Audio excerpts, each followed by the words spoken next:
Hi ladies, last week I spoke about how movement and breath alone will not change everything, because if you want real and lasting transformation, you need to work with the subconscious mind where you have deeply stored self-imposed limitations. This week I'm going to speak about fitness, because while fitness also won't rewire your subconscious mind necessarily, it will create changes in your brain and your body that make emotional healing so much more possible. Fitness has always been such a big part of my life. I've been in gyms since I was 15, and something that I learned is that if you have stored trauma, stored negative emotions, limiting beliefs that are causing you anxiety, depression, low self-worth, among others, exercising will not automatically heal those wounds, because that is the inner work. Fitness, however, is the foundation. It boosts resilience, it shifts your brain chemistry and your hormones.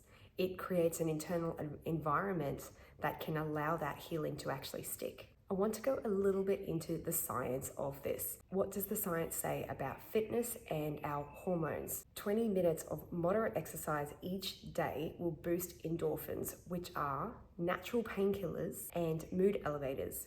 Then we have serotonin, which is also boosted. This is the same chemical that is targeted by antidepressants, so of course this is going to make you feel less depressed if you do have depression, and will regulate your mood as well. Then we have cortisol.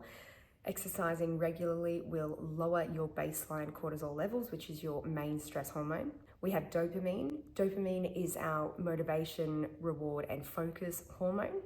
And when our dopamine is out of balance, we can dip too high, which can cause impulsivity and restlessness, or it can go too low, which can cause low drive and fatigue. Exercising creates balance in our dopamine system. And then we have a hormone called BDNF, brain-derived neurotrophic factor, which increases with exercise, and this hormone grows new connections in the brain and boosts resilience.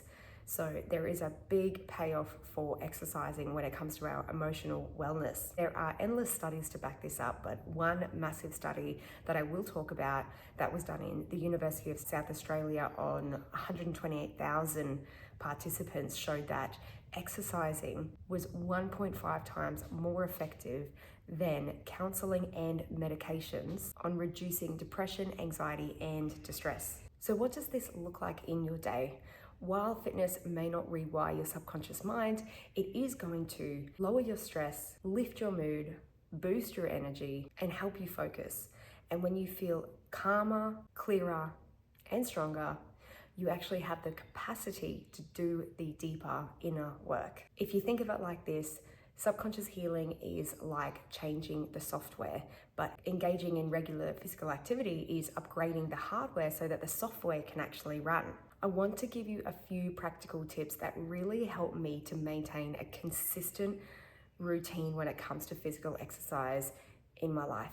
Number one is to start small. Of course, building any habit, we don't want to overload ourselves, because then we might end up getting a bad feeling about it and turning the other way. So aim for 10 minutes a day, even 5 minutes a day. We want to find that consistency. And while 5 or 10 minutes may seem like nothing, it has been shown that just that tiny amount each day can already shift your hormones and boost your mood. The next is to really find what you enjoy. Allow yourself to mix it up. Dancing, cardio, fitness, running, walking, all of them have benefits on your emotional well-being. The one that is best is the one that sticks. Try not to get stuck in the thinking of, I should be doing this for one reason or another. Maybe it's because your friends are doing something and you want to be connected with them, but maybe what they're engaging in is not necessarily what you enjoy. It's important to find what you enjoy, what you value, because that's the one that's going to stick. And one of my best tips is just on the day, ask yourself, what do I have capacity for today? Maybe it's just a walk around the block. Maybe it's a couple of squats and sit-ups on the ground for 5 to 10 minutes. Just ask yourself, what do I have capacity for today? Some days it will be easy. You'll be able to run up hills.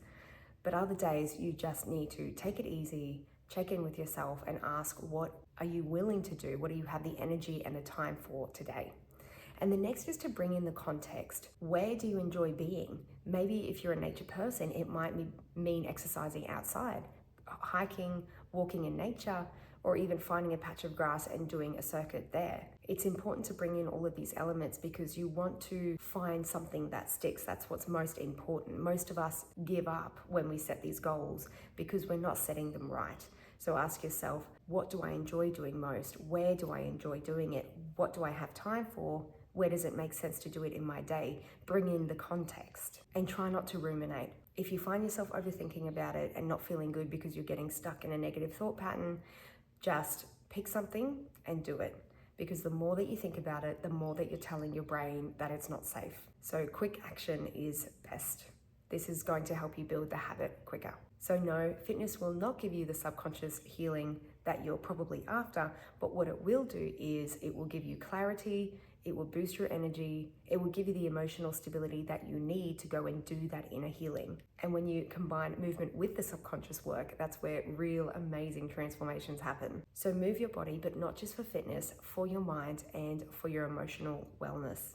And to make this super practical for you, I have created a free PDF with 5 workouts in there, ranging from simple to more challenging. They have been created with your busy schedule in mind. You don't need any equipment. They're short, they're simple.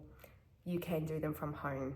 Grab the link in the description below. And if you found this helpful, like and subscribe, please. And maybe share this with someone that you know needs to get their body moving to help them emotionally. And feel free to let me know in the comments what kind of movement makes you feel better. Thank you for listening, and I'll see you in the next video.